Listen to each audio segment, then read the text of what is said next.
Beryl is the best swordsman in the world, but he doesn't know that. He's now in his 40s and runs a small dojo out in the sticks as always, far from any kind of excitement.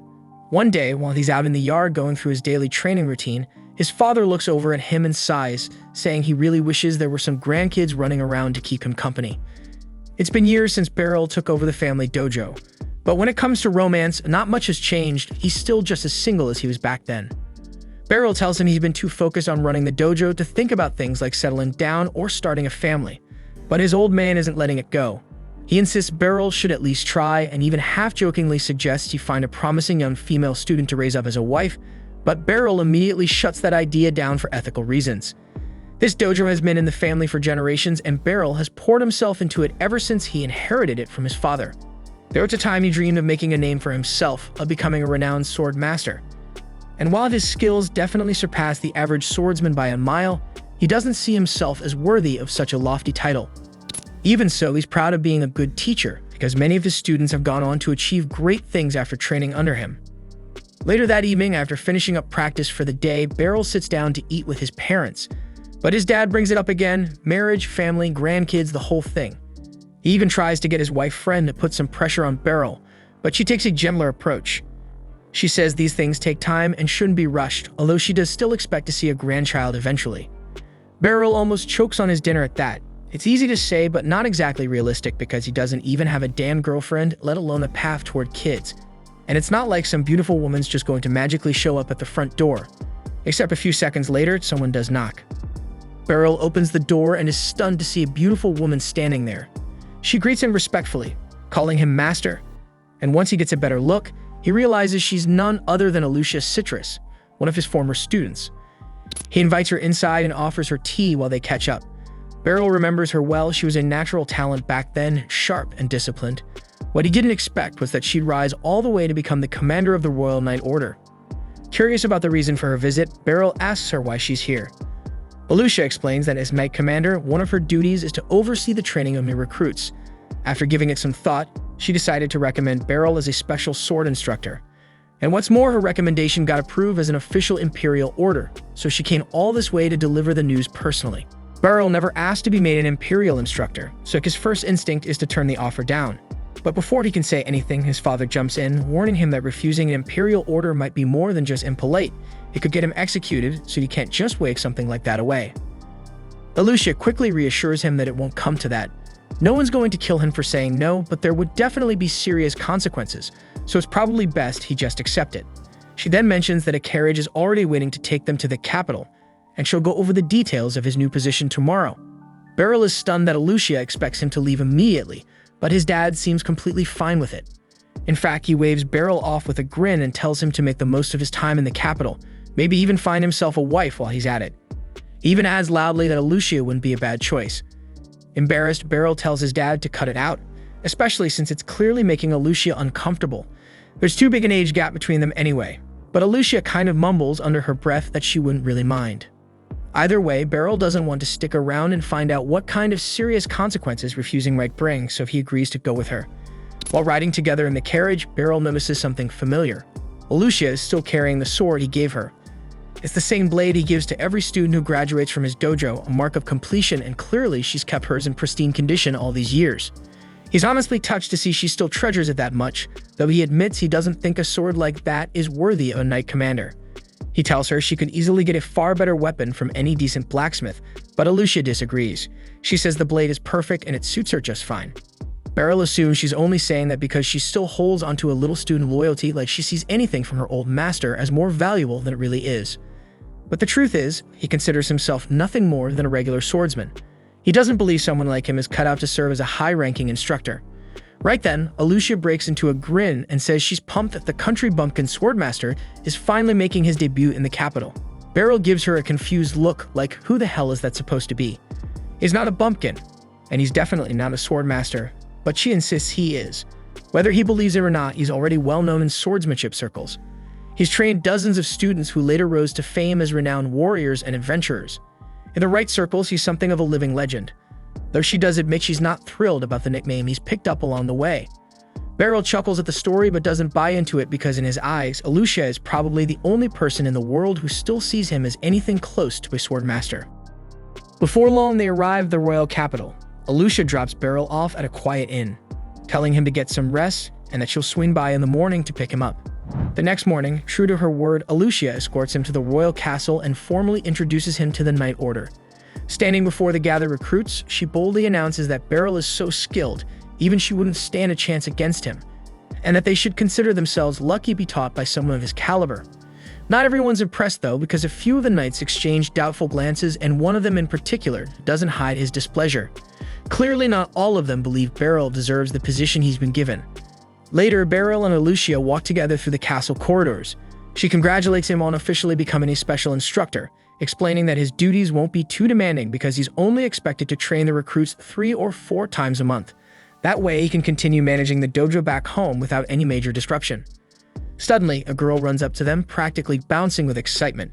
She shouts "Master," like she's been waiting years to see him, and turns out she kind of has.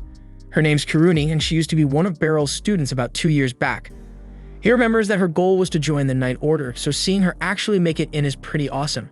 She's still a trainee for now, meaning she's got a long way to go before she becomes a full-fledged knight, but she's just thrilled that she gets to train under Beryl again. And honestly, so is Alucia. Later that same day, Beryl returns home expecting a quiet evening. But the moment he opens the door, he finds a familiar face waiting inside, yet another one of his former students. It's Randrid, and this time he didn't come alone. He's brought his wife and newborn child to introduce them. Beryl is overjoyed to see that Randrid is doing well, but before he can say much, his father butts in, blunt as ever, and tells Beryl that he shouldn't bother coming back until he also has a wife and kid, just like Randrid. Speaking of him, Randrid went on to become a platinum-ranked adventurer after graduating from Beryl's dojo, a seriously impressive feat. But now that he's a father, he's decided it's time to retire and return to the village. Beryl is surprised that Randrid would give up something as big as platinum ranks so easily, but then again, life as an adventurer is risky, and it's not the kind of danger you want around when you've got a family to protect. While they're catching up, Randrid casually mentions that he's planning to help out by running the dojo. Beryl confusedly asks what he means, and that's when his father drops the bomb.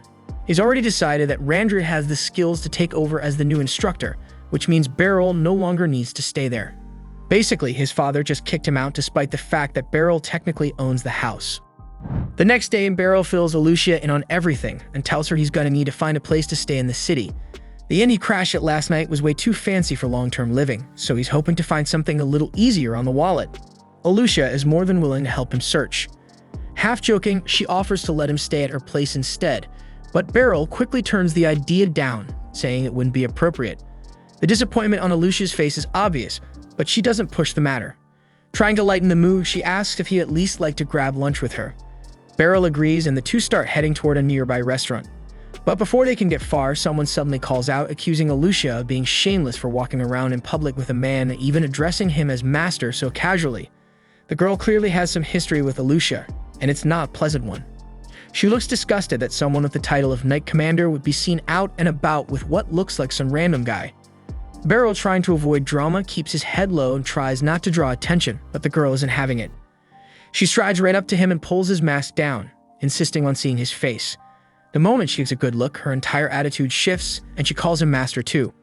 Naturally, Beryl is confused because he doesn't recognize her at all, but she quickly reminds him that her name is Serena, and he once saved her life and taught her how to wield a sword. It takes him a moment, but the memories begin to surface. He remembers finding a wounded girl about 20 years ago, nursing her back to health, and teaching her the basics of swordsmanship. They eventually went their separate ways, and he hasn't seen her in over a decade, but he's genuinely surprised to learn she's become a black rank adventurer. Serena apologizes for not visiting him all these years, but she also wants to know what brings him to the capital all of a sudden. Alucia explains that Beryl has been appointed as a special instructor for the Knight's Order, and that she's been helping him look for a place to stay. However, Serena immediately jumps in, claiming she'd be far better at finding suitable inns. After all, she's been bouncing between inns for years, so she knows her way around. Before long, the two women are arguing, bickering over who should help Beryl with house hunting. Beryl, stuck between them, still doesn't understand where all this tension between them comes from. But with their combined effort, and despite the non-stop bickering, they eventually manage to help him find a decent inn that suits his needs. Once everything is settled, Beryl thanks them both for their help. Then with a tired sigh, he asks them to stop fighting, for his sanity if nothing else, because he's had enough yelling for one day. Out of respect for him, both women go quiet and they walk back together without another word. Beryl stands by the window, watching the two women as they walk off in silence. City life might not be his style, and he can't exactly say he's thrilled about all the noise and commotion that comes with it, but having so many of his former students close by brings a quiet comfort, so maybe, just maybe, he won't be so out of place here after all. The following day, the Night Order's usual training session is underway. Out on the field, Vice Commander Henblitz is putting on a show, outmatching every sparring partner with ease, his swordsmanship sharp and precise, so it's clear that he's on a different level. After finishing his bout, Alucia suddenly steps forward and makes an announcement. She tells everyone there's been a change in plans, and effective immediately, Beryl will now be training them more frequently, not just once a week. Starting today, he'll be taking part in their instruction, and she expects them to push themselves harder than ever. Beryl then steps forward and starts to introduce himself, saying he's glad to be working with them. But before he can even begin his first session, Henblitz approaches him directly and says he has something to address. Henblitz explains that to be appointed as a special instructor for the Night Order, one must demonstrate a certain level of strength. So as part of protocol, and with no disrespect intended, he's officially challenging Beryl to a duel. It's not personal. He simply wants to confirm that Beryl is truly qualified for the position. And as the Vice Commander, he has the authority to make such a request, and Alucia unsurprisingly grants her approval without hesitation. Beryl lets out a silent sigh because he really wishes she'd stop signing him up for things without asking first. But Henblitz issued the challenge, and now he has no choice but to accept it. Henblitz is convinced that the only reason Beryl's even here is because of Alucia's personal bias, that she's simply holding on to admiration for the man who trained her as a child. But just because he was her old instructor doesn't automatically make him fit for this role. Henblitz plans to prove that right now by defeating him in front of everyone. Strangely enough, Beryl agrees with most of what Henblitz is saying. He's never believed himself to be good enough for a title like Special Instructor. But if he loses here, it'll reflect poorly on Alucia, who stuck her neck out to recommend him. So for her sake, he decides he'll give this fight everything he's got. The duel then begins with Henblitz launching himself forward in a burst of speed, closing the gap between them in an instant. Beryl raises his blade, calmly parrying the barrage of strikes coming his way. He's genuinely impressed because Henblitz is incredibly fast, and the force behind each blow is nothing short of brutal. Still, Beryl knows that if he times it just right, if he redirects a single strike at the perfect angle, he can create an opening. And that's exactly what happens. With one clean deflection, he catches Henblitz off balance and slips in close, his blade poised for a decisive strike. Henblitz freezes because if this were a real fight, that move would have meant death, so that's 1 point to Beryl. They then return to their starting stances, and Henblitz comes in again, even faster than before. Beryl is still stunned by Henblitz's sheer physical strength, but at the same time, every move is easy to read. He blocks and redirects them with practice ease. Realizing that Beryl isn't going to go down that easily, Henblitz decides to stop holding back.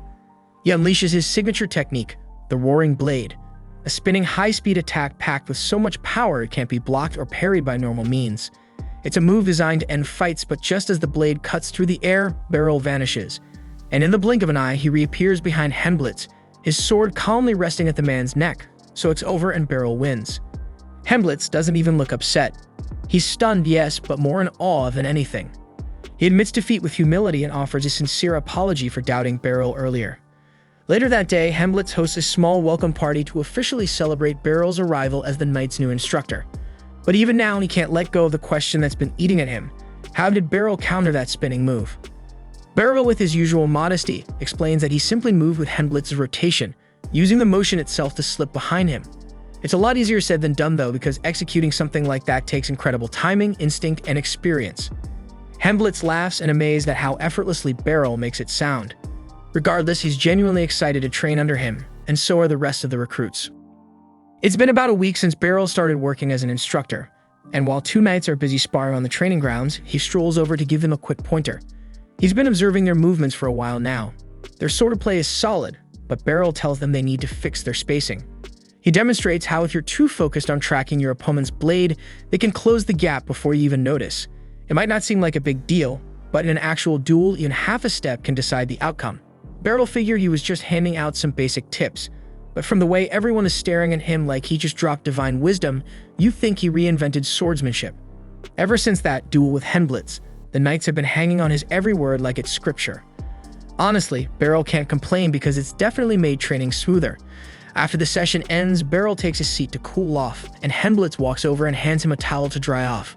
A little while later, Kirui strolls up and asks if Beryl's got anything going on after this.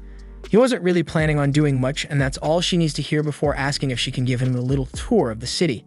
Beryl thinks about it and realizes he hasn't really seen much of Baltrain yet, so he agrees. Kirudi practically lights up with excitement and darts off to change into something more casual. Elsewhere, Alucia is neck-deep in meetings with royal officials, delivering an update on the Night Order, especially concerning their newly appointed special instructor. She assures them that Beryl has already gone above and beyond expectations. With nothing more to cover, the meeting wraps up. Before taking this role, people warned her, if you want to keep honing your sword skills, don't become Knight Captain. The bureaucracy alone will drag you down. But she didn't take this position for herself. She took it because it was the only way to bring Beryl here to the capital. Years ago, when Alucia was still a little girl, her parents brought her to Beryl's dojo to learn self-defense. And from the very first moment she met him, she could tell he was a good man. And once she joined the dojo, Beryl had her practicing sword swings, hopping from stump to stump to improve her footwork, and working on her strength with simple exercises. His methods might have been unusual, sure, but under his guidance, wielding a blade started to feel second nature. One day, Beryl asked Alucia if she wanted to spar with him, and she instantly agreed, excited to show off everything she learned. But the moment their mock battle started, she realized she couldn't find a damn single opening in his stance. Growing up under Beryl's guidance, Alucia had assumed that all sword instructors were as skilled as he was. But that illusion shattered one day during a group trip to a dojo-wide mock battle against another school. Her opponent in that match was the definition of sloppy. He left his guard wide open and charged in with the strategy of a 5-year-old, no patience, no control. And Alucia absolutely wiped the floor with him. So the match was over before it even started. After the event, Beryl and the group were walking back to their dojo, and he seemed pleased that his students got to test themselves against different styles. Along the way, Alucia asked if their dojo was just better than the others because their dojo won every battle. Even Beryl himself won against their master. But Beryl didn't like thinking about it in terms of who's better. Sure, they won today, but the real takeaway wasn't about victory. It was about what they learned from the experience. Alucia got the message, but then she suddenly noticed that her hairpin was missing. She must have dropped it back at the other dojo, and it meant a lot to her, so she told Beryl she'd go back to find it. By the time she returned to the rival dojo, she started searching around for it, only to see that the guy she beat earlier had picked it up. For a second, it looked like he might just hand it over and act like a decent human being. But of course that would be too easy, so instead he chucked the pin into the dojo behind him and told Alucia she'd have to fight all of them if she wanted it back. He may have lost earlier, but with backup, he was sure he could win this time. Now, judging by how bad their sword skills were before, Alucia probably could have taken them all down on her own. But she knew Beryl wouldn't want her using her training to beat people senseless out of pride. So she stood her ground and braced herself for the hit, ready to take it rather than fight back. But before the guy's swing could land, Beryl stepped between them and took the blow himself. The strike didn't hurt him much, but he still winced a little. Looking straight at the group of boys, he calmly asked if this was really the kind of swordsman they wanted to be. The damn fool still doesn't get how messed up his actions are, so he winds up and tries to smack Beryl on the head this time. But Beryl effortlessly ducks under the swing and in one quick move knocks the sword right out of his hands. Before anyone can blink, Beryl is already parrying blows from the rest of the guy's friends, keeping them at bay with clean, controlled strikes. But before things can spiral any further, the head of the dojo rushes in. He heard the commotion and got there as fast as he could, and he's clearly ashamed of what he's walked into. With a heavy heart, he kneels down and offers a sincere apology to Beryl, swearing that something like this will never happen again under his roof. On the walk back, Beryl and Alucia walk side by side, and he explains that he had a bad feeling the moment she went back for her hairpin, so he followed her just in case. Alucia feels awful that Beryl ended up getting hit because of her, but he reassures her it wasn't anything serious. Besides, she didn't do anything wrong, so there's no reason for her to blame herself. If anything, he blames himself for letting his student walk into a place that could have been dangerous without supervision. Years pass, and Alucia is now sparring with Beryl again. His technique hasn't lost an ounce of sharpness, but this time as he swings, Alucia is actually able to keep up, and for the first time ever, she lands a clean point on him. Beryl is genuinely impressed with how far she's come, so he tells her that she's ready. It's time for her to graduate from the dojo. And with pride, he presents her with her ceremonial graduation sword. By this point, Alucia had come to understand that Beryl had no idea just how insanely talented he really was. She didn't want to leave the dojo because there was still so much she could learn from him. But she also didn't want to push back and make things complicated for him either. So instead of arguing, she made a promise to herself. She would prove to the world that Beryl's teaching stood above all others. That's why she joined the Knight's Order and took the entrance exam. And just as she had predicted, when the entrance exam finally came around, none of the other applicants stood a chance against the training Alicia received from Beryl. Even the proctors struggled to keep up with her, so if they couldn't handle her, they definitely wouldn't have lasted 2 seconds against Beryl. His reflexes were unreal, and his ability to read people mid-fight was on a completely different level.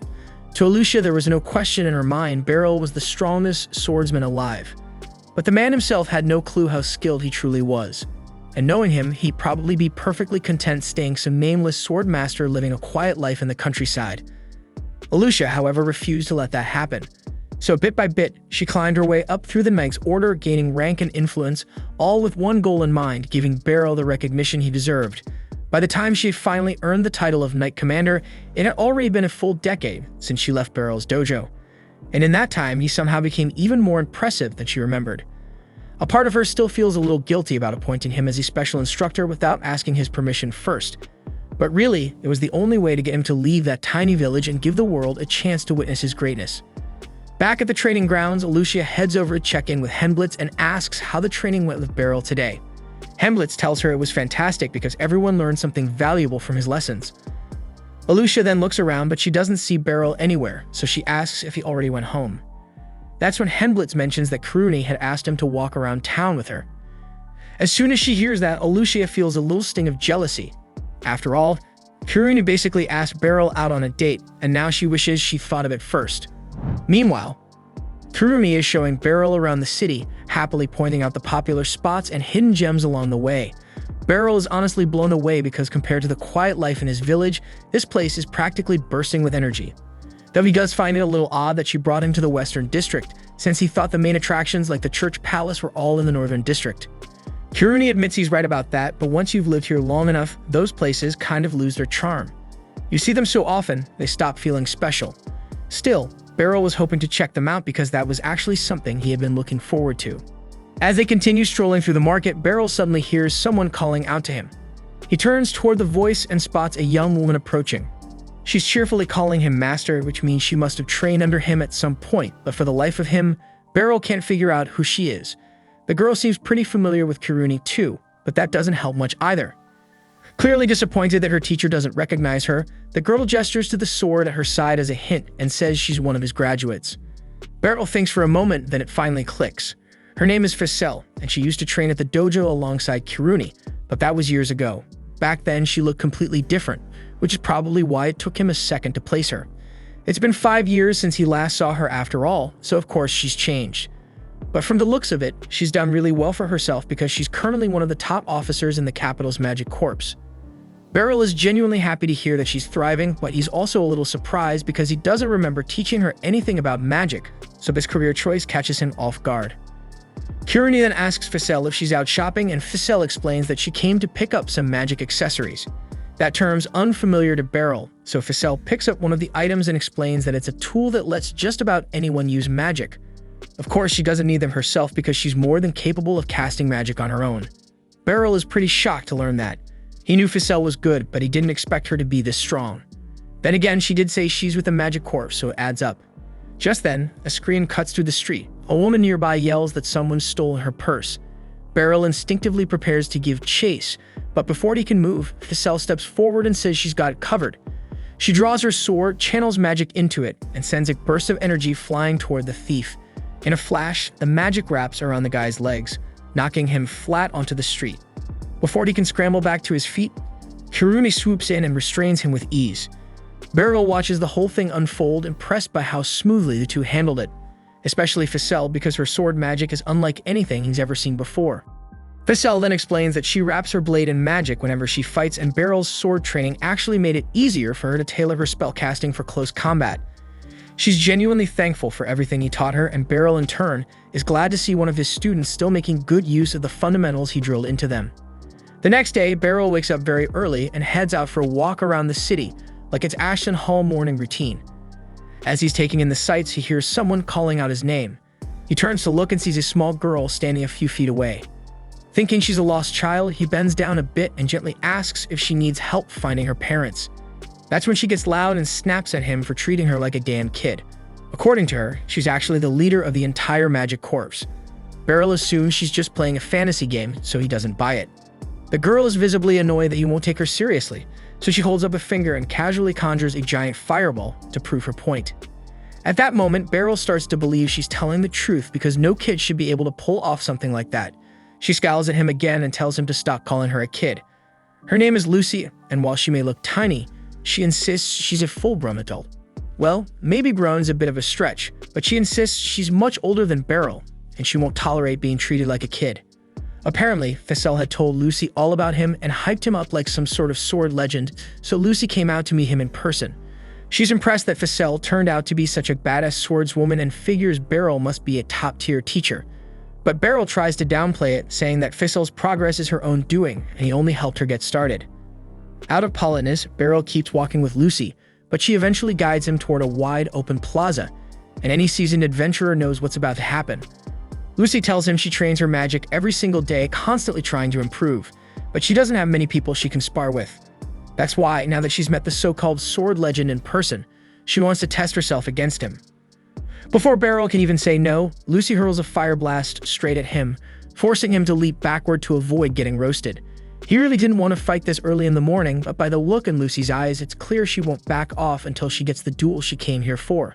With no other choice, Beryl draws his sword and gets ready to face her head-on.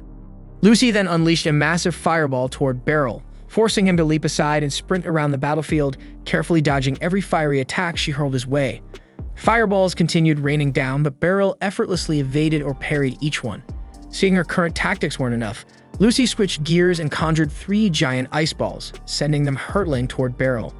Despite their enormous size, Beryl easily sliced each one cleanly in half with a single swift stroke of his sword. Witnessing Beryl's incredible swordsmanship firsthand, Lucy became even more invested in their duel. Beryl, however, wanted to wrap things up quickly, so he charged toward her, careful not to cause real harm, planning to use the hilt of his sword to simply knock her unconscious. But just as he came within striking range, Lucy engulfed herself in intense flames, forcing Beryl to immediately jump back. For a brief moment, Lucy had genuinely feared she might lose if she allowed him to close the distance. Realizing how tough it was to counter magic attacks using just swordsmanship, Beryl wished she could use magic too. Lucy, however, was nowhere near finished. She summoned even more fireballs, this time directing them behind Beryl, forcing him to retreat and dash around the field again.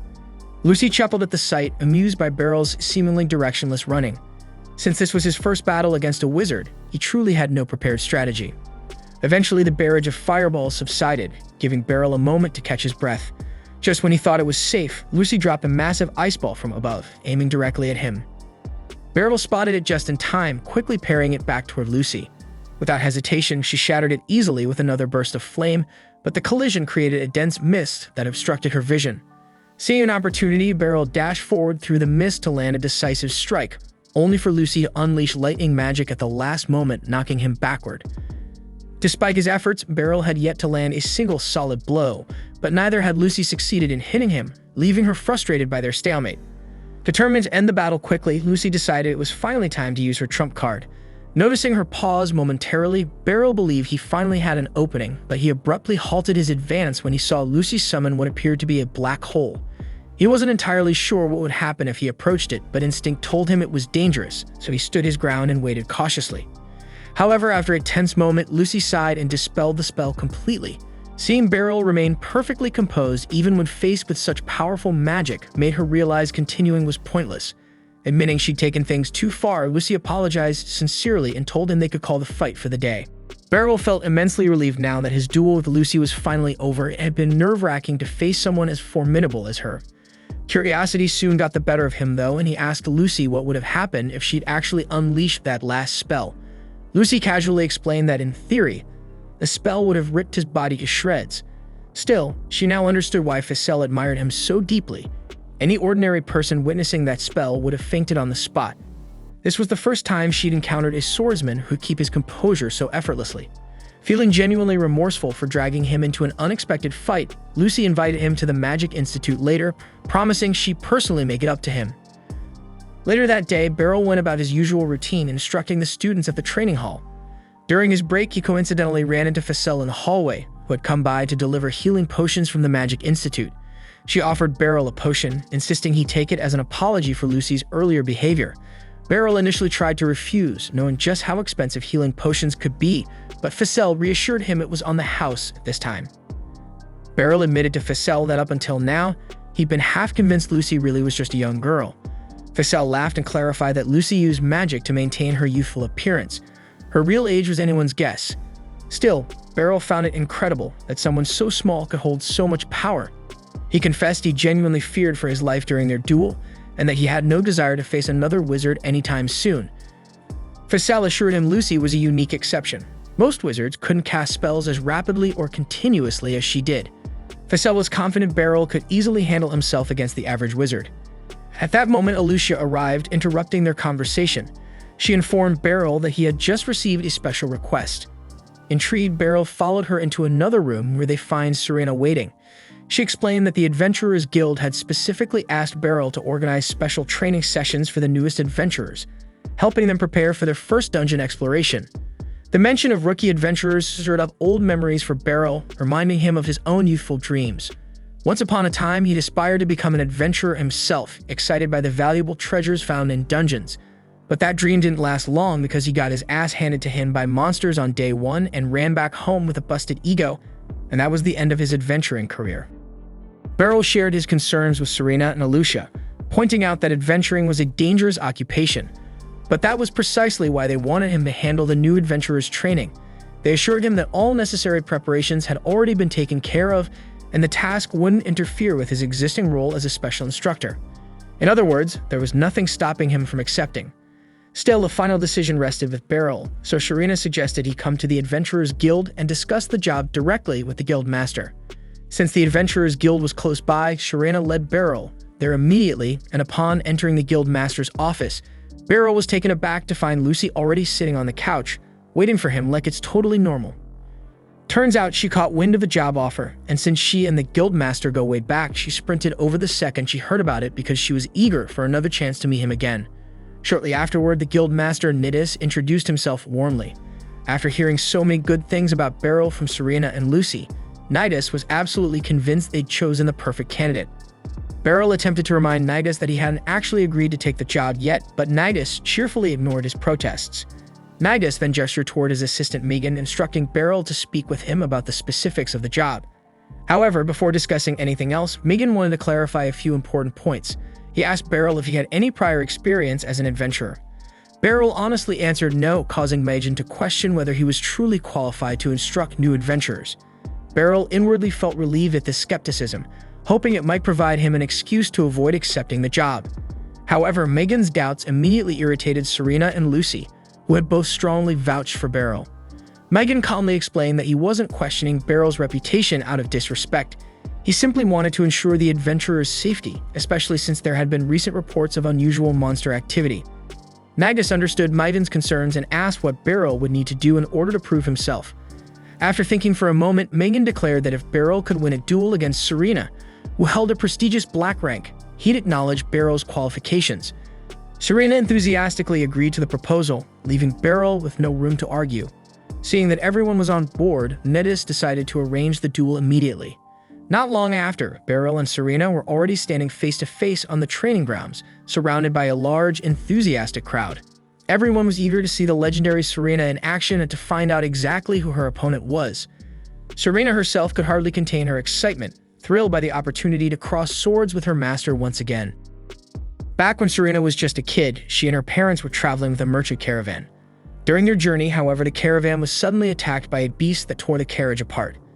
In a final desperate act to save their daughter, her parents threw her off a nearby cliff, making her the only one to survive that tragic day.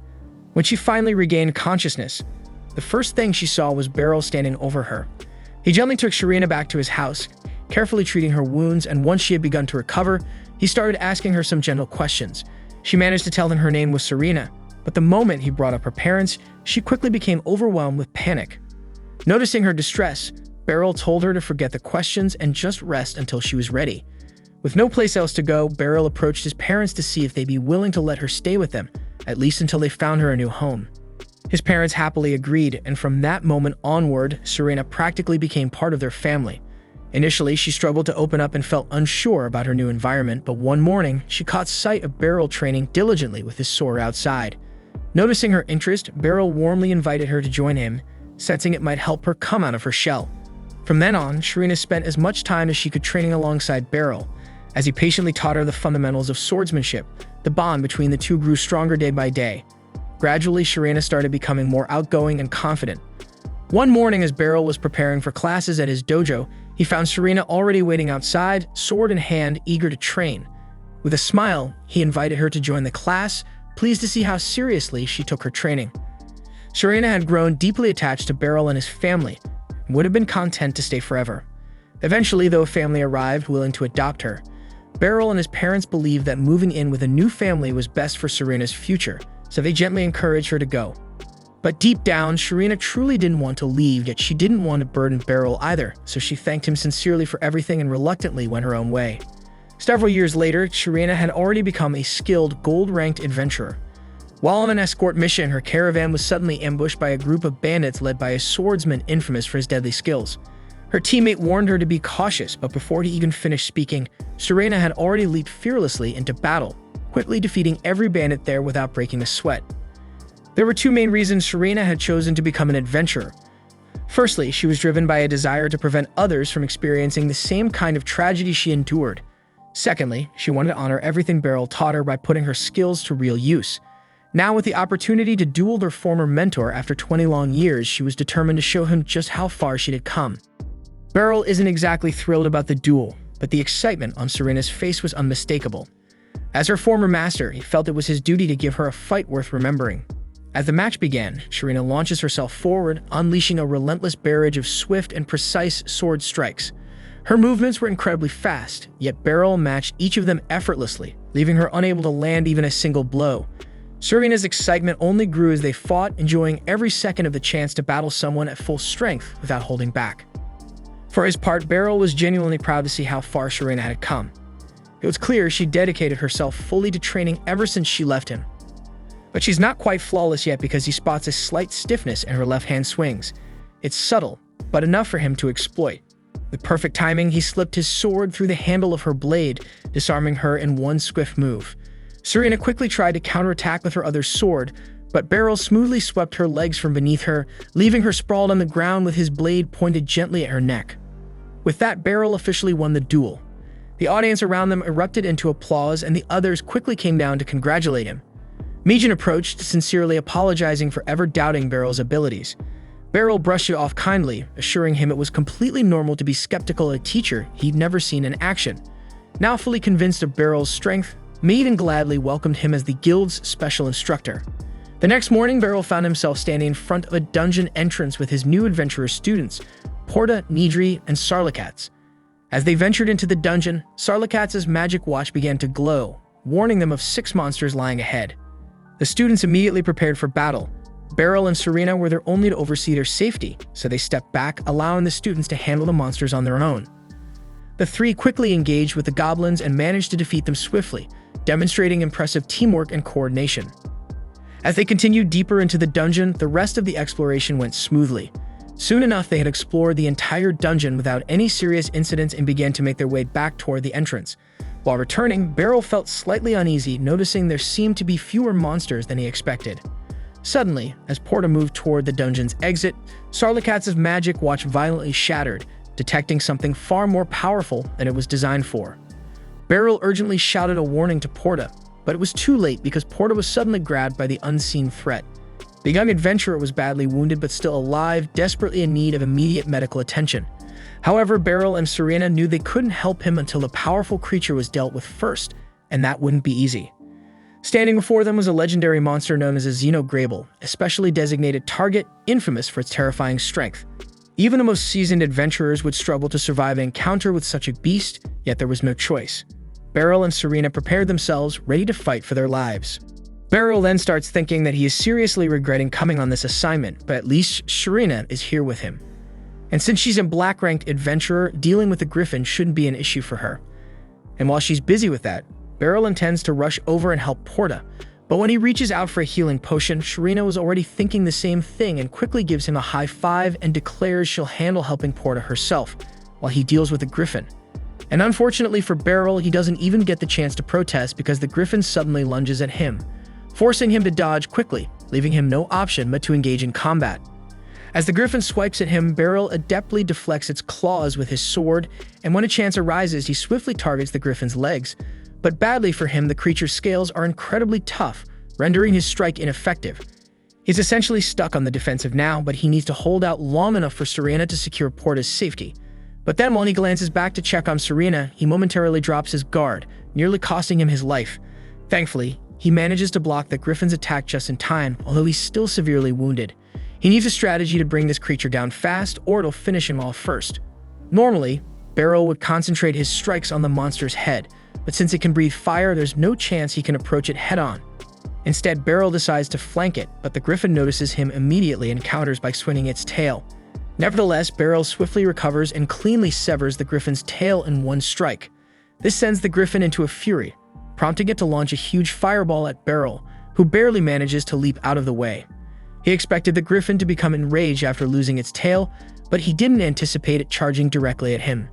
The griffin crashes headfirst into Beryl, and although the impact hurts like hell, he's still standing, allowing him to reposition himself and try to weather the creature's rampage. But that's far more challenging than anticipated, since Beryl is now desperately clinging to the griffin's back as it suddenly takes flight, soaring straight upward. A fall from this altitude would surely kill him, so he holds on for dear life, which only serves to infuriate the griffin further.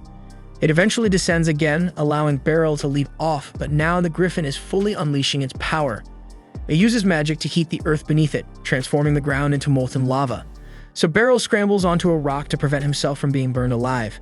But he's not the only one at risk because the lava is flowing toward the caves, and it's only a matter of moments before the trapped young kids inside turn crispy. Beryl then hears the kids' desperate cries for help, so he pushes aside any thoughts of self-preservation and immediately charges across the lava, relying on his boots to keep him from getting scorched for now. He clashes with the griffin again, but even now, he struggles to pierce through its armor-like hide. The beast then unleashes another barrage of fireballs, forcing Beryl into a frantic dance of dodging and weaving across the molten ground. One of the blasts detonates near him, sending Beryl flying into the air, but he manages to turn the momentum to his advantage, plunging his sword straight into the griffin's eye midair. The griffin howls in agony, thrashing violently to throw him off. The good news is that now the monster is half-blind with Beryl's sword lodged deep into its eye socket. The bad news? Beryl is now weaponless with no blade left to defend himself or counterattack, and the griffin, driven wild by pain, looks ready to tear him apart. Just as it seems like all hope is lost, the griffin suddenly glances upward, and there soaring down from the cliff above is Serena. She descends at full speed, crashing into the griffin with a devastating blow that slams it into the ground. And before the beast can recover, Serena reacts swiftly, slicing its throat in one clean strike, ending the battle once and for all.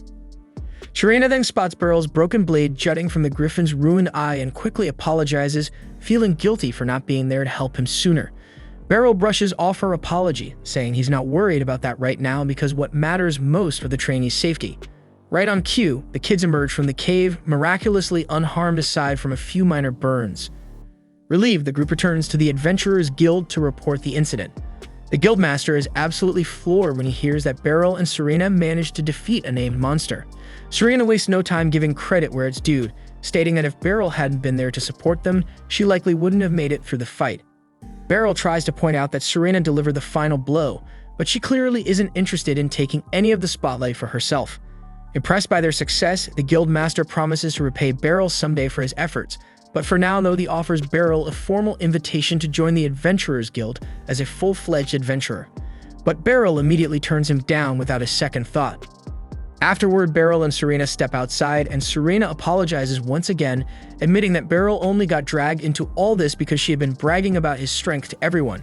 Beryl assures her that he doesn't mind, though he still feels like he's not deserving of all the praise being thrown his way. Still, Serena insists that he was truly incredible out there, and she's grateful she got to stand beside him in a real fight where their lives were on the line.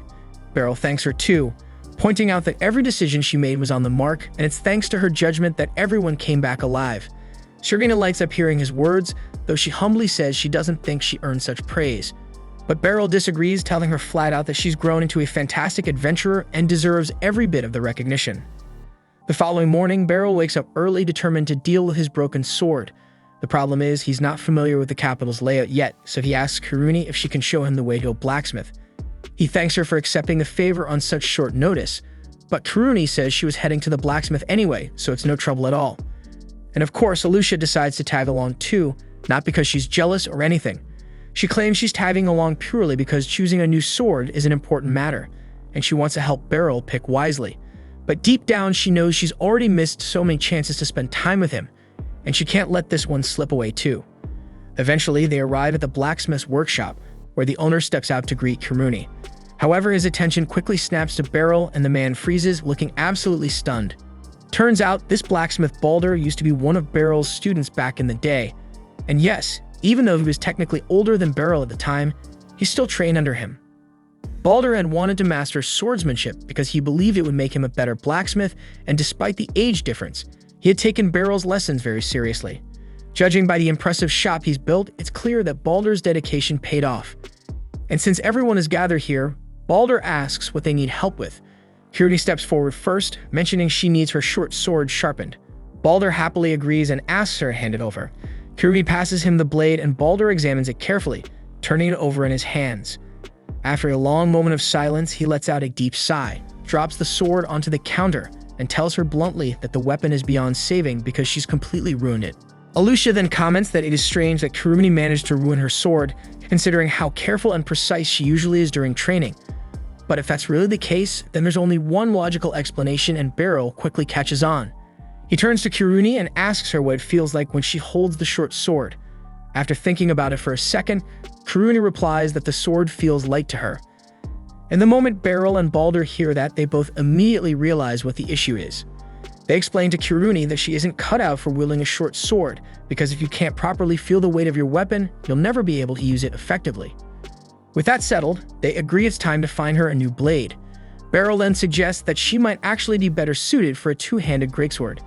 Kuruni may look small, but she's strong enough to handle the extra weight without much trouble. He hands her a greatsword to try out, and even though it feels a lot heavier than what she's used to, it's still manageable. Confident she can swing it well enough, Kuruni decides to buy it, especially since Beryl recommended it himself. Plus, she thinks it looks awesome slung across her back.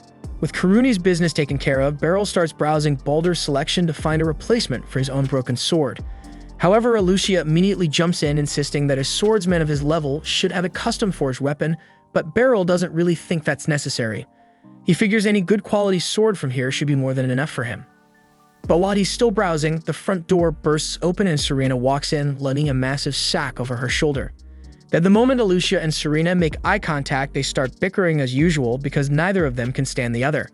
Beryl quickly steps in to steer the conversation back on track and asks Serena why she's here. Serena explains that she's got a special job for Balder. Then she slams the sack onto the counter and pulls it open to reveal the leg of the griffin they defeated together.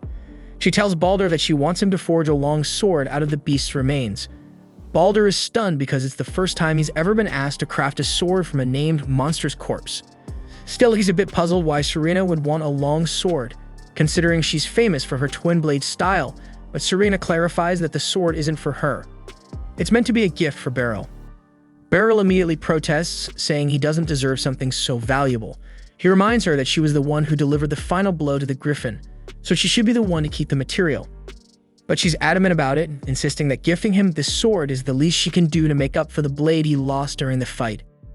Balder then cuts in the conversation and tells Beryl to just accept the damn gift already, not because he's siding with Serena, but because he's genuinely excited about crafting a legendary sword from named monster materials. And seeing no way around it, Beryl finally agrees to let Balder use the griffin's leg to forge a blade for him. Although judging by the glint in Balder's eye, he can already tell this blacksmith is planning something outrageous. So he warns Balder that he only wants a normal practical sword, and Balder solemnly promises he won't create anything ridiculous. Yet for some reason, Beryl doesn't feel very reassured. Either way, Balder says it'll take a week to complete his masterpiece, and Beryl is fine with that schedule. Then since their errands are now finished, Beryl suggests they head out. Just as he says that, Kuruni steps up to him with a cheerful grin, asking for a quick favor. Fast forward to the dojo, and we see Kuruni holding a wooden version of her new greatsword, and since she's never used a weapon like this before, she asks Beryl to give her some private coaching. Beryl explains that a greatsword has two major advantages. First, it lets you deliver massive force behind your swings, so it's best to focus on wide, lateral strikes to maximize momentum. Second, you can grip it by the ricasso to boost control during combat. Kurumi tests it out, and as she swings, it sparks a rush of old memories. Back when she trained under Beryl at his dojo, she spent countless hours practicing basic sword forms just like this. Later that evening, Beryl is walking home alone when he notices a small child approaching him from the opposite direction.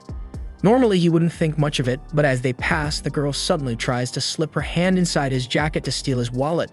Beryl instantly catches her wrist before she can escape, but the little thief blasts him in the face with fire magic to break free.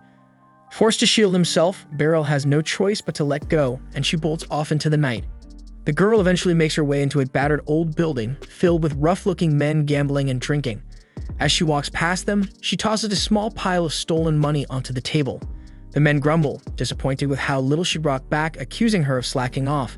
But their boss quickly silences them, reminding everyone that Mui would never dare to slack off because she understands the consequences if she ever crosses him. Mui stays stone-faced, knowing exactly how brutal the boss can be, so she can't afford to repeat more damn mistakes. But then a wave of panic hits her because she notices that she has lost something important. And then we notice that in her rush to escape from Beryl, she accidentally dropped her ring, and we see that Beryl now has it in his possession. The following day inside the training arena, Kuruni continues practicing with her newly acquired great sword, while Hemblitz spars against Beryl at the other end of the hall.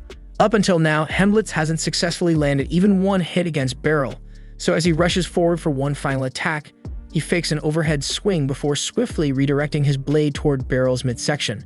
Beryl acknowledges the clever move but still manages to counter it flawlessly, leaving Hemblitz defeated once again. Hemblitz expresses his gratitude for the lesson, and Beryl commends him for improving so significantly in such a short period.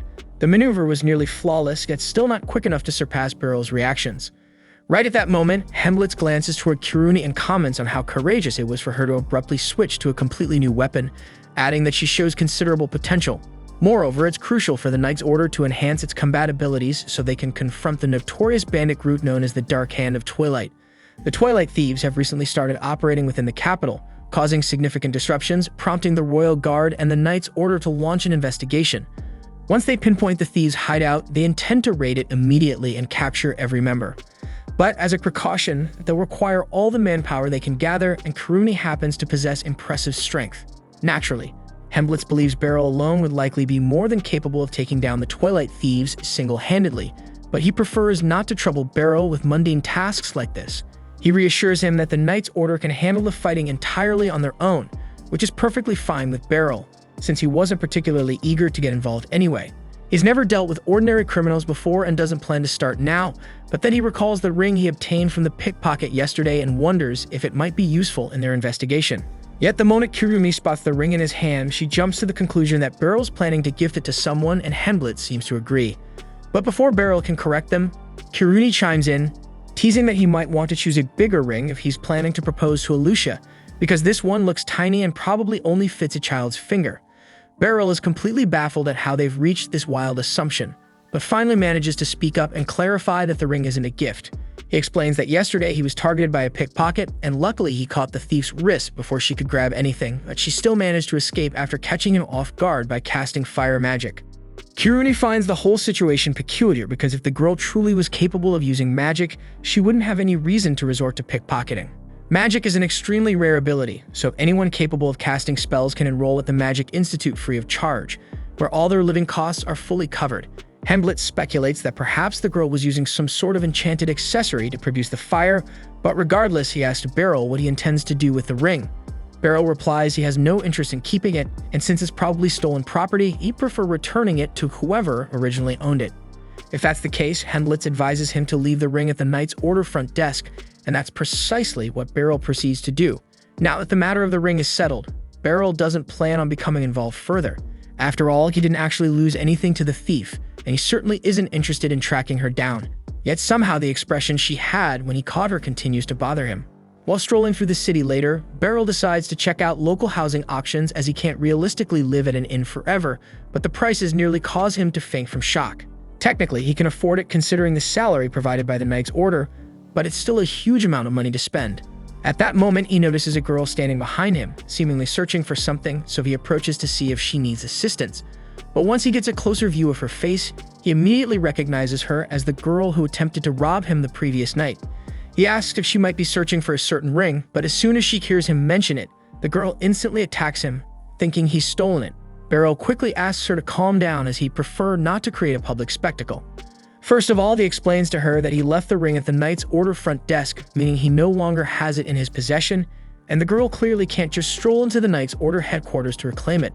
Secondly, Beryl questions whether she actually stole the ring herself, as it's strange she'd go through all this trouble to retrieve it unless it was personally valuable to her. She firmly states she didn't steal the ring, and that's sufficient for Beryl, so he instructs her to follow him so he can help her recover it.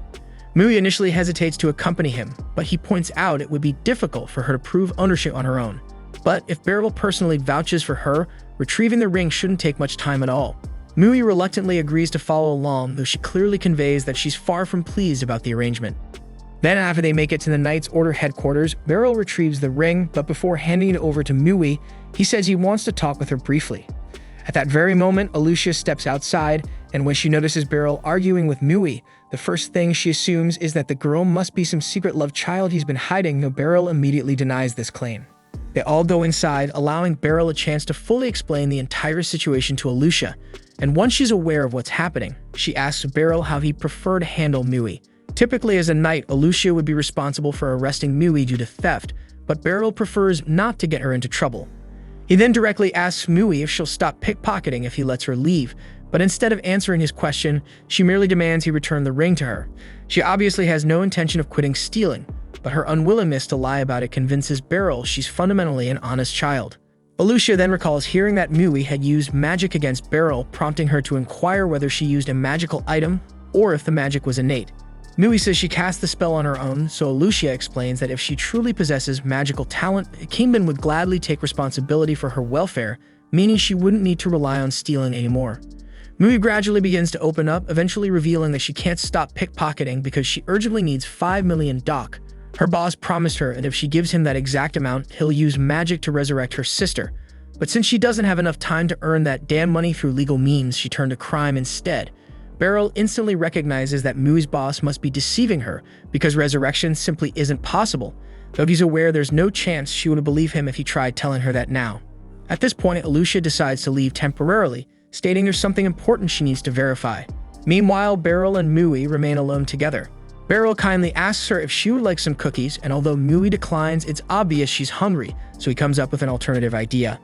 He briefly steps away and returns shortly after with a loaf of bread for Mui. The moment he hands it over, Mui tears into it ravenously. Watching her eat, Beryl feels relieved that he ran into her today because he's been worried ever since he saw the sadness in her eyes yesterday, so being able to help her, even just a little, makes him feel pleased. With all of that said, he decides he's kept Mui long enough and returns the ring to her. And now that she's recovered what she came for, Mui announces she's leaving. But right before she can exit, Lucy suddenly storms in after Alucia informed her about Mui's magical talent. Lucy introduces herself as the leader of the Magical Corps and warmly invites Mui to enroll at a magical institute, emphasizing they're always eager to welcome new magic users. Nevertheless, Mui declines the offer, explaining that attending the Magical Institute won't help her earn the 5 million DOC she needs. Lucy then inquires about the reason Mui needs such an enormous sum, prompting Mui to reveal she intends to pay a wizard to resurrect her deceased sister. But the moment Mui says that shit, Lucy immediately informs her that she's being tricked, since resurrection magic simply doesn't exist. Despite Lucy's words, Mui stubbornly insists her sister really can be resurrected because she personally witnessed it, or at least that's what she believes happened. In reality, as seen in her memories, all the supposed wizard actually did was slightly move her sister's corpse, and Mui, overcome with grief, instantly believed he genuinely had the power to resurrect her sibling. The wizard then claimed it would require 5 million DOC to fully revive Mui's sister, and since then she's resorted to stealing to accumulate that money. Lucy feels sympathetic toward Mui for falling victim to such a cruel deception, but again firmly emphasizes to her that resurrection magic simply doesn't exist. Mui angrily accuses Lucy of lying, but Lucy clarifies that she's an extremely respected mage who studied magic for several hundred years. Therefore, if resurrection magic truly existed, she'd definitely know about it far earlier than some random fraudulent wizard. At this point, Mui begins realizing she may have indeed been deceived, prompting Lucy to request the identity of the wizard responsible for this situation. Mui suspiciously asks why Lucy wants to know, so Lucy calmly explains that she plans to confront the wizard directly to determine whether he's genuinely capable of resurrection magic or simply deceiving her. In the highly unlikely event that he's being truthful, Lucy vows she'll personally pay the 5 million DOC needed to revive Mui's sister. However, if the man is indeed lying, then he has dishonored Mui's sister's memory, something Lucy absolutely refuses to forgive. Mui reluctantly reveals the wizard's name is Twilight, the same as the infamous leader of the Twilight Thieves, prompting Lucy to ask Mui to immediately lead her to him. Alicia volunteers to join as well, but her presence as a knight would attract too damn much attention, so she asks Beryl to accompany them instead. Shortly after, they reach the entrance to Twilight's hideout, and Beryl is surprised that a thieves' den is located directly off the main street. Beryl begins to regret not borrowing an actual sword for this confrontation, but Lucy reassures him that given his abilities, a wooden sword should be entirely sufficient against ordinary bandits. There's no reason to delay any further, so Lucy blasts open the front door, instantly drawing the attention of several thieves. One of the thieves attempts to grab Lucy by her quarter melon, but she has no time to waste on a pervert like him, so she effortlessly blows the attacker aside and instructs Beryl to handle the rest, while she confronts Twilight personally. The thieves then notice Mui standing behind Beryl, recognizing her as the traitor who exposed their location, prompting one of them to rush at her aggressively. However, Beryl swiftly jabs him right in the throat. He's only wielding a wooden sword, so the bandits probably won't suffer anything fatal, but a hit to the throat with a wooden blade still stings like hell, making them think twice before advancing further. As Beryl occupies the enemies upstairs, Lucy makes her way into the basement to challenge Twilight. The moment he spots her, he uses a magical accessory to drop ice projectiles onto Lucy, but Lucy is an extremely skilled mage, so a simple attack like this can't possibly hold her back. She effortlessly melts through the ice, though Twilight quickly pulls out another magical accessory, employing telekinesis to lift Lucy into the air, and she immediately realizes this must be how he deceived Mui. Twilight openly admits he used telekinesis to manipulate her sister's corpse, and then pretended it was necromancy, mocking how absurdly naive Mui had been to genuinely believe he possessed resurrection powers. He then forms a fireball, intending to eliminate Lucy once and for all, but Lucy's patience has completely worn thin by now, so she swiftly unleashes a wind spell directly at Twilight and knocks him unconscious with the force. At the same time upstairs, Beryl had already taken care of nearly all the thugs, but one of them staggered back to his feet and started calling Mui an ungrateful kid after everything Twilight supposedly did for her. That insult really set Beryl off, so he struck him in the throat again, knocking the man out flat. Shortly after, Lucy came up from the basement, dragging Twilight's limp body with her, and she demanded he tell Mui the truth unless he wanted to get blasted with wind magic again. Twilight reluctantly admits to Mui that he'd been lying about resurrection magic all along, leaving Mui absolutely heartbroken as she realizes this means her sister was truly gone for good. Now that all the thieves have been neutralized, Lucy announces she'll go alert the Knight's orders so they can arrest Twilight and his gang. A little while later, all the captured bandits have been loaded onto a cart to be taken away to prison. Alicia thanks Beryl and Lucy for their valuable assistance. However, there's still plenty of investigating left to do, because those magical accessories Twilight had been using were far too powerful for someone like him to acquire alone. That implies there's someone else manipulating events behind the scenes, and they need to figure out exactly who that person is. As Twilight and the rest of the thugs were being hauled away, an unknown man was secretly watching quietly from the shadows. The hooded figure then extends his hand toward the cart, and abruptly Twilight's body begins glowing from within, moments before he suffers an agonizing death. Later, the hooded man reports to his superior that Twilight has been effectively silenced, thanks to the magical device they implanted inside him, eliminating any possibility of their plans being exposed. The Pope was pleased by the news, since he planned to use the corpses Twilight had gathered to craft his own version of a miracle, and he wasn't going to let anything interfere with his ambitions now. The following day, once Beryl finished up training with the Knights, Alicia came up to him because she had some important news. She explained that while Twilight was being escorted yesterday, he suddenly blew up without warning, leaving only a strange magic device behind. Right now, the Magic Corps was looking into where the device came from, but they hadn't discovered anything useful yet. Beryl asked about the bodies that had disappeared under Twilight's supervision, and Alicia had already tried interrogating some of his subordinates, but none of them had a clue about what he'd done with those corpses. Everything was pointing to the idea that Twilight had been following someone else's orders, and they needed to find out who it was as quickly as possible. Later in the day, Beryl headed back to the smithy to pick up his new sword, and honestly, he was blown away by the craftsmanship. He couldn't wait to test it out once he got back to training with Kiruni. But as he approached the hall, he noticed Lucy standing outside, clearly waiting for him, and it looked like whatever she was here for was serious. Lucy said she had something important to discuss, so she invited him to her home for a private conversation. A short while later, they arrived at Lucy's place, and Beryl was shocked because he had no clue she lived in a mansion this impressive. While they were walking in, he asked about Mui, and Lucy mentioned she was still trying to talk her into studying magic. Once they stepped inside, Lucy poured herself some tea before finally introducing Beryl to the man sitting opposite him. His name was Ibroy Halman, and he was a priest from the Church of Sohin. Beryl greeted him politely, but he couldn't imagine why someone from the church was here. Lucy clarified that all the magic devices Twilight had been using were manufactured by the nation of Sohin, but they'd ended up in the hands of a criminal like Twilight thanks to a bishop named Revios Sarlian. And in exchange for providing those magic devices, Bishop Revios demanded Twilight deliver dead bodies to him. Now it made sense why Twilight had been silenced with that magic device, but Beryl still couldn't wrap his head around why Revios would even want dead bodies to begin with. Ibroy explains that within the Sohin church, magic is viewed as a divine blessing, and among all miracles that can be performed, there is one believed to be nearly impossible, and it's bringing someone back from the dead. Obviously, Ibroy himself doubts that true resurrection is even possible, but it's likely Revios is secretly researching exactly that, which explains why he needed those corpses. Given that Ibroy already knows all this, Beryl asks why he hasn't intervened to stop Revios yet, but apparently, it's not quite that straightforward. Currently, Revios is staying at the Sohin church located in the town's northern area, and the Knight's Order intends to summon him tomorrow for questioning. Ideally, he'll cooperate with the investigation, but there's a real risk he'll try escaping toward the border. If Revios reaches Sohin territory, the Order loses all authority over him. That's precisely why they're asking for Beryl's assistance. They need someone capable enough to intercept Revios if he makes a run for it. Under normal circumstances, either the Knight's Order or the Magic Court could easily arrest him, but forcibly detaining a bishop from Sohin could spark major diplomatic trouble. Ibroy himself isn't powerful enough to confront a bishop directly either. However, Beryl is not only strong enough to handle Revios, but also has no formal connection to the Libris Kingdom, making him a politically safe choice for the job. Lucy has already briefed Lucia about everything, so Beryl officially has permission to use whatever means necessary to stop Revios, but only if he attempts to flee. If the accusations against Revios are true, Lucy wants to ensure he's properly punished for his actions. Personally, Beryl doesn't really care about some bishop experimenting with resurrection, but there's a chance he might be able to retrieve Mui's sister's remains.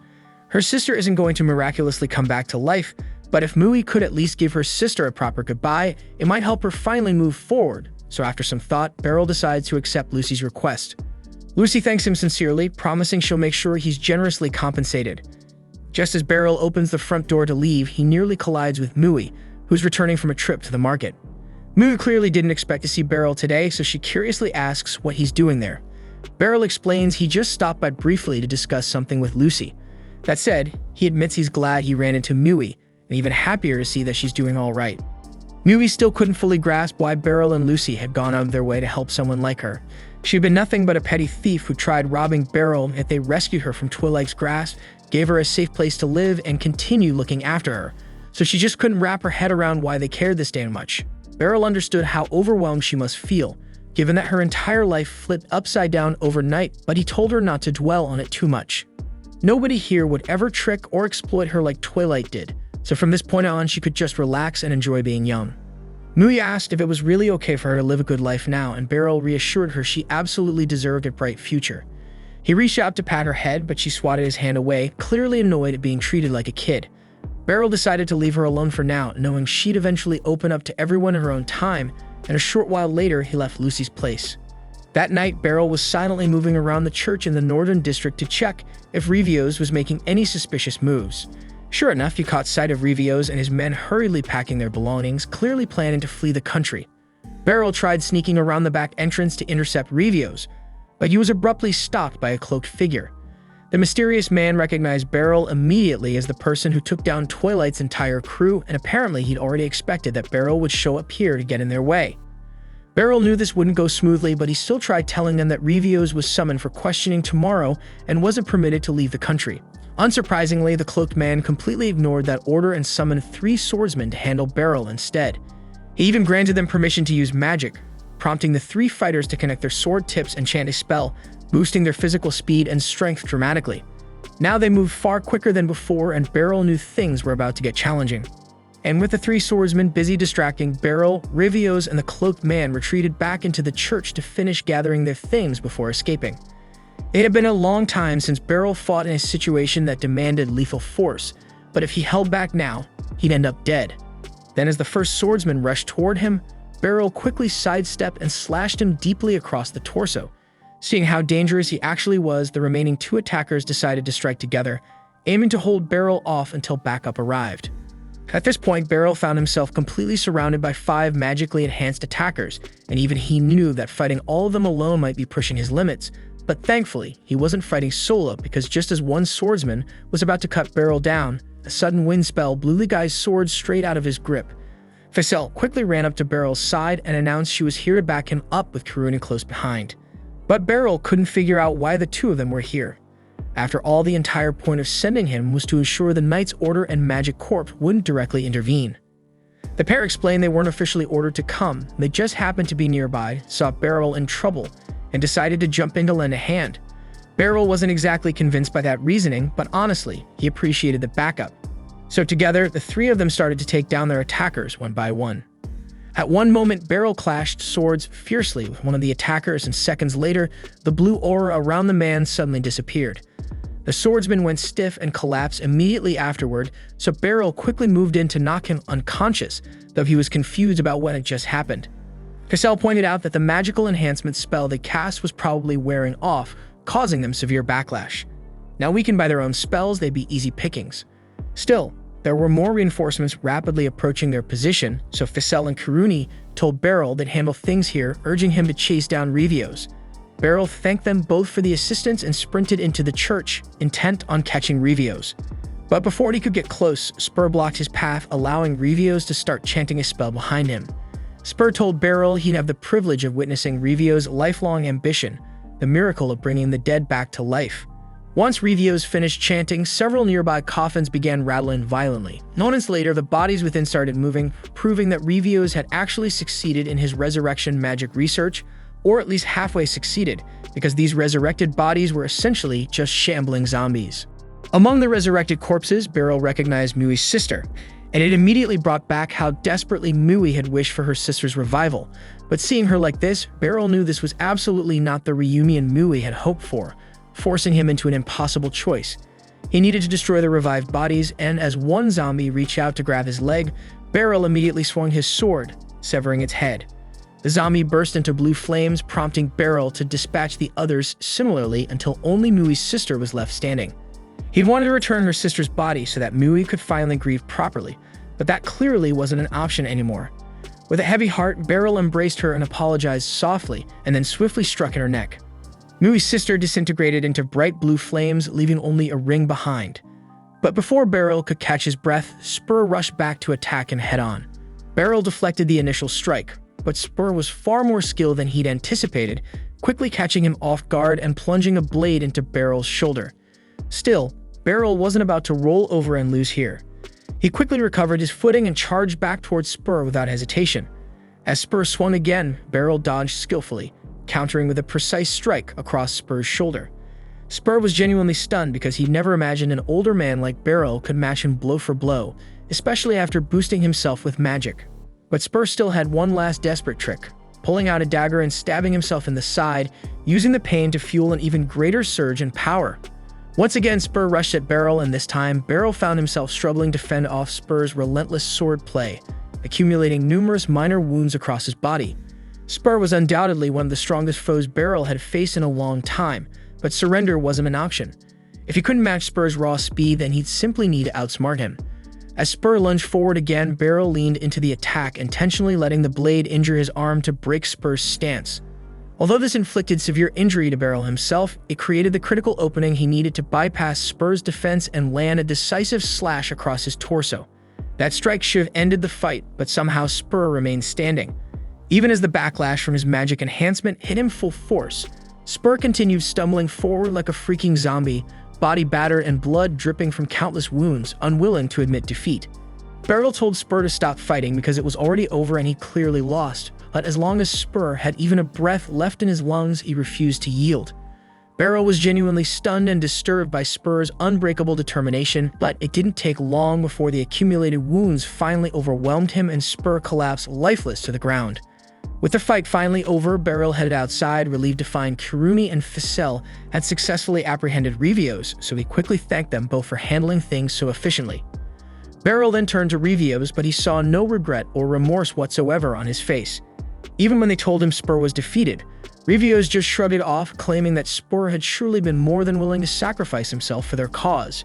He added that capturing him wouldn't make any real difference because without creating a miracle of blood, the entire world was doomed anyway. Beryl had no clue what Rivios was babbling about, but he figured it was just some crazy nonsense. The next morning, he went to see Lucy to fill her in on everything that had happened, though he still felt pretty terrible about not being able to recover Mui's sister's body. Lucy noticed he was feeling down, so to cheer him up, she told him to follow her because she had a reward ready for him. She brought him to a nice house right in the center of town and announced this was his reward. Beryl was a bit taken aback, but he'd been looking for a home lately, so the timing couldn't have been better.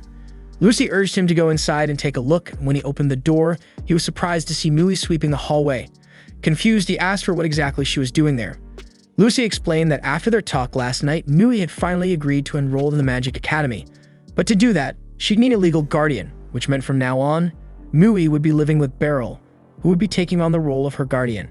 5 days have passed since Beryl moved into his new home, and even though he's really happy about having a house with a garden and running water, he's still getting used to living here. On top of that, he now has the responsibility of looking after a teenager all by himself.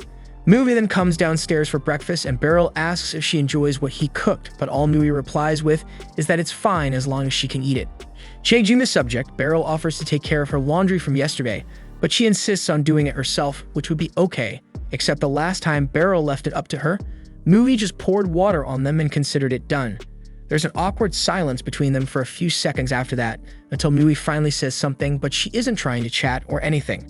She's simply asking for permission to use the bathroom. Beryl reminds her that this is also her home, so there's no need to ask about stuff like that. Mui says she gets it and promises she won't ask him for permission ever again. But based on how she said that, Beryl gets the feeling it'll probably become an issue later. Beryl's worked around plenty of teens Mui's age before, but actually caring for one, it's a completely different situation. Anyway, it'll be tough living together if she stays so guarded around him all the time, so he needs to find a way to get closer to her. He recalls that Kirumi and Ficelle really enjoy skewers from the market, so he buys one for Mui and asks if she likes it. She says she does, but her expression doesn't really show much. Next, as part of Beryl's plan to connect more with Mui, he suggests going to the theater together to watch a play. He asks Mui if she'd like to join him, and she agrees. The two of them watch the performance, and afterward, they actually talk about it, which is a good first step toward bonding. The following morning, Mui heads out for her first day of school, and Beryl goes with her to show his support. She tells him it's not necessary, but Beryl insists that as her guardian, he has to at least visit the school once, though it's not like he's personally interested in the Magic Institute or anything. They soon reach the entrance of the Institute, and the place is much larger than Beryl imagined, so it might take a while for them to figure out where they're going. At that moment, a woman approaches them and asks if they're the new transfer student and her guardian. Beryl confirms they are, so the woman introduces herself as Kinera, explaining that she's one of the teachers at the Magic Institute. She volunteers to show them around, and Beryl thanks her for the assistance because he was already lost on how to get around this place. While walking through the corridors, Kinera asks Beryl who referred him and Mui to the Magic Institute, and Beryl tells her it was Lucy. Kinera is taken aback when she hears that the head of the Magic Institute herself invited them. But with a recommendation like that, Mui won't have to take the aptitude test and can be enrolled right away. Kinera then asks if Mui has already chosen her magic specialty, but neither Mui nor Beryl has ever heard of such a thing. So Kinera explains that magic has multiple systems and most magicians have areas they're good or bad at, so Mui will need to pick one to specialize in. Mui replies that the only thing she can manage is creating flames, so Kinera suggests that offensive magic might suit her best, though Beryl still isn't fully clear on that. Kinera further explains that magic falls into 5 categories: offensive, defensive, healing, enhancement, and lifestyle magic. Since producing flames is categorized as offensive magic, that's why Kinera recommended it to Mui. Now that Mui's major is settled, Kinera asks if she prefers staying in the school's dormitories or not. Neither Beryl nor Mui even knew dorms existed, so Kinera offers to show them around, and they accept her offer. Kinera guides Beryl and Mui around the girls' dorms, and the place is huge. There's a cafeteria offering 3 meals a day, baths, and fully furnished individual rooms for each student. Mui looks like she really likes the dorms, and even Beryl thinks the place is quite impressive, but he's worried that Mui might have trouble fitting in with the other kids here. She still acts distant and dismissive whenever he tries talking to her, so he feels it might be better if she continues living at home for a bit longer. However, it suddenly hits him that maybe she's just acting this way because he's an older guy, and she might have an easier time connecting with people closer to her own age. As they're walking back, they pass a sausage joint that's running some kind of special today, so Beryl asks if Mui would be okay stopping there for lunch. Moo doesn't object, but when they step inside, the place is crowded with sausage enthusiasts, leaving no room for them to sit. Just as Beryl considers leaving, someone calls out to him, and when he looks around, he sees Serena waving him over. She tells Beryl he can sit at her table if he wants, and he decides to take her up on the invitation. They join Serena at her table, and while they're here, Beryl takes the chance to thank her again for the new sword, since it really helped him out recently. Serena says it wasn't a big deal, but she's curious about the girl accompanying him, so she asks who she is. Beryl says it's kind of complicated, but to sum it up, Mui is his daughter now and living at his place. Serena nearly spits out her drink after hearing this, but once she recovers, she quickly apologizes for reacting like that. Right then, their food arrives, and while eating, Beryl asks Serena what she's been busy with lately. She explains that there have been many monster hunts near the capital these days, mainly because a delegation from Sphenity is coming to visit soon. Beryl didn't know any of this was going on, but apparently there's an annual meeting between allied nations and the guild is required to clear out all nearby monsters to keep the delegation safe. After they finish their meal and step back outside, Beryl tells Mui she can go on ahead without him since he needs to swing by the knight's order. But before taking off, he mentions to Serena that Mui just enrolled in the Magic Institute and asks her to throw a few words of support her way. Serena is caught off guard to hear that Mui's got magical ability, and she leans in close, telling her she better bust her butt because the other kids at the Institute aren't playing around. And now that Beryl's her guardian, she better not let herself get outclassed. Mui casually replies that she's already aware of how strong Beryl is for an old man, but hearing Mui call Beryl an old man irritates Serena. She's about to blow up, but Beryl steps in just in time to settle her down before she says something wild. Serena apologizes for snapping, but she wants Mui to fully appreciate how amazing Beryl truly is, and Mui quietly admits that she already knows how awesome he can be. Afterwards, Mui says her goodbyes and starts heading home, leaving Beryl a bit surprised because it looked like Mui warmed up to Serena slightly during their chat. Serena tells Beryl she thinks Mui has real potential. She's still a bit unpolished, but she's straightforward, so she's definitely got a bright future ahead. Beryl is glad to hear this, but for Mui to properly develop, she needs the ideal environment, and he's still uncertain whether it'd be best for her to stay at his home or move into the dorms. Out at the training yard, Beryl chats with Alicia about Mui and asks whether it might be better for her to stay in the school dorms or keep living with him. Alicia nearly loses it when she hears that Mui has been staying at Beryl's place, mostly because no one told her, but that's beside the point right now. Kirumi then approaches and tells Beryl that the dorms are great because there's no travel involved, plus she'll get free food every day. Beryl already knows all the advantages of the dorms, but he's still concerned that Mui might struggle adjusting to living with others.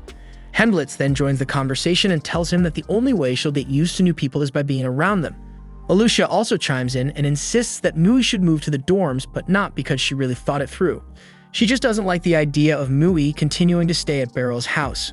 That evening, Beryl goes to Lucy's office to hear her thoughts about the matter, and logically, Lucy agrees that the dorms make sense, though she's sure Beryl has his reasons for worrying this much. At that moment, Ficelle enters because she has a report for Lucy, and since she's here, Lucy decides to ask Ficelle for her opinion about the dorms too. Ficelle says there's absolutely no reason not to stay in the dorms due to the convenience, but she's curious about why Lucy and Beryl are discussing this now. Lucy reminds Ficelle about Mui, the girl who'll be joining the Magic Institute soon, and Ficelle recalls her since she might be her instructor at some point. Beryl is confused and asks what she means, so Lucy explains that the Institute currently lacks teachers, so Ficelle was appointed as an instructor thanks to her outstanding talent. Ficelle is very pleased with herself, and Beryl feels proud of how impressive she is, but he still needs to resolve his issue with Mui. Beryl suddenly stands up and leaves because he has plenty to think over. He'd been trying his best to give Mui a good life as her guardian, and he was glad when Mui decided to stay with him. But he also noticed how thrilled Mui seemed when she saw the dorms, so he understands what the right choice is. Not long after, Beryl returns home with a bag of groceries, and the moment he sets the bag down, Mui asks if he can help her out with something. She's been hearing a weird noise coming from the dresser for some time now, and she can't figure out what it is. Beryl decides to check it out, so he gets down to listen closely, and there's definitely a sound coming from there. He lifts up the dresser and moves it aside to see what's making the noise, and surprisingly, he discovers a hole in the wall. A few moments later, some rats dash out, and Mui isn't particularly fazed since she's been living with rats her whole life. But Beryl, in contrast, immediately goes into combat mode, determined to wipe the rats out completely. He successfully drives one outside, but the other two get clever and run underneath the table, making it impossible for Beryl to smack them with the broom. Beryl quickly improvises, pulling his shirt off to try to trap the rats, but they skillfully evade all his attempts. Eventually, Beryl loses patience and flips over the whole table, crushing one of the rats underneath, leaving only one more to deal with. He chases it into the bathroom, where it circles around the bathtub, forcing Beryl to try grabbing it bare-handed. Beryl would easily catch the rat if it was human, but he can't predict a rat's movements, so he keeps grabbing randomly. Yet the rat continuously avoids him and even climbs over Beryl's arm to dodge his hands. But right as it's about to escape, Mui suddenly cuts off its route by creating a small flame.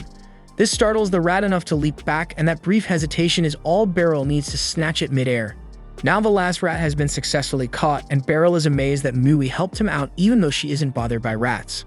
Afterward, Beryl borrows some rat repellent from a neighbor to keep them from returning, then heads back to the kitchen to begin cooking dinner. He starts noticing that maybe Mui isn't as distant as he first assumed. She reached out to him for assistance when she heard the noise, and she even pitched in to help catch the rat, even though she previously said it didn't matter. If she can cooperate like this, perhaps he doesn't have to worry about her adapting to dorm life. At that moment, Mui steps into the kitchen and Beryl informs her dinner won't be ready for a little while longer. But then Mui unexpectedly volunteers to assist Beryl with making the meal, which makes him glad because it means she's starting to feel comfortable around him. A short time later, Mui and Beryl sit down for dinner and Beryl thanks her for the assistance. She tells him it's no big deal, but she's planning on getting better at cooking so she can start preparing dinner herself soon. Beryl feels a little puzzled because the dorm would provide all her meals, but Mui tells him she doesn't want to move into the dorms. She prefers to stay here with Beryl and travel to the school from home. Beryl attempts to convince her that the dorm would be more convenient, but Mui has already made up her mind. Beryl constantly spoils her with kindness, and she wants to repay him somehow, so she intends to help him whenever she can. Beryl feels genuinely moved to discover how much Mui appreciates him, so he agrees to allow her to keep living with him if that's truly her wish. Wraps up episode 7. Subscribe if you don't want to miss what's next.